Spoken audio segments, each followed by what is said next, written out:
made is so important. What companies like this. Nick Clegg, 5 years in coalition government has kind of destroyed your support in the polls. You won't do it again, will you?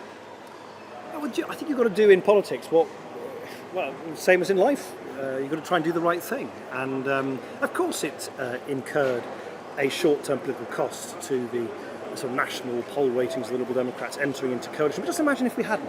Just imagine if... Good question. What have you achieved? Because you failed on tuition fees, AV referendum, let me explain. Failed to gain ground. Let me finish, I'll perhaps explain. Yes. 5 years ago, we could have been Greece.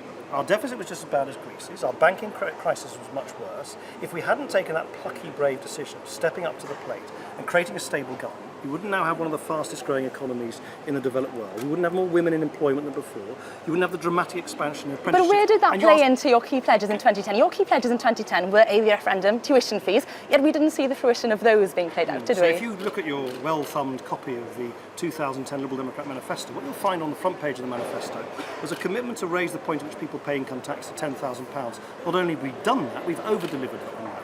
Next month, people won't pay any income tax on the first £10,600 they earn because of us, because of the Liberal Democrats. It means thousands of people on low pay in Wales are not paying any income tax because of the Liberal Democrats. Secondly, we said that we would deliver the pupil premium, £2.5 billion, targeted at the education of the most disadvantaged children.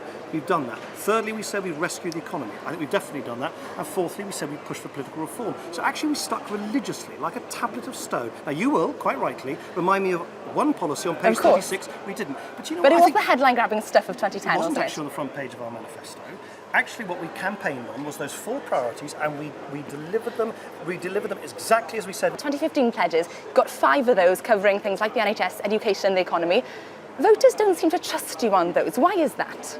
Well, if they look back at what was on the front page of our manifesto last time, they will see that we stuck doggedly. But why don't voters seem to... You give us ahead of you on the economy. That's because you don't let me actually finish the sentence. You give us ahead of you on the economy and the NHS. Why don't voters trust you? Maybe if they heard, not what you say, but what has actually happened, which is that we delivered what we said on the front page of our manifesto last time, they would then see that we are also determined to deliver in exactly the same way the priorities on the front page of our manifesto this time, which is lower taxes for people on low and middle incomes, balancing the books, balancing them fairly, providing the right funding to the NHS and making sure that mental health is properly supported, protecting spending from cradle to college and education, and protecting our environment. Now, we did that last time.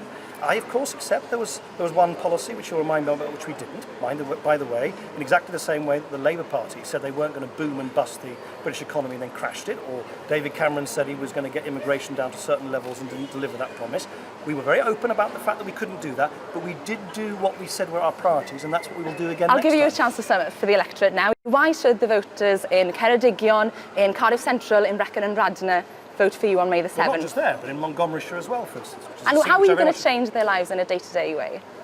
Well, quite simply, if you want a country where people feel prosperous and safe and optimistic about the future, you've got to balance the books. We still need to do that, but we need to balance them fairly. You're not going to do that if you have a Labour government because they'll borrow too much. You're not going to do that if you have a Conservative government because they'll cut too much.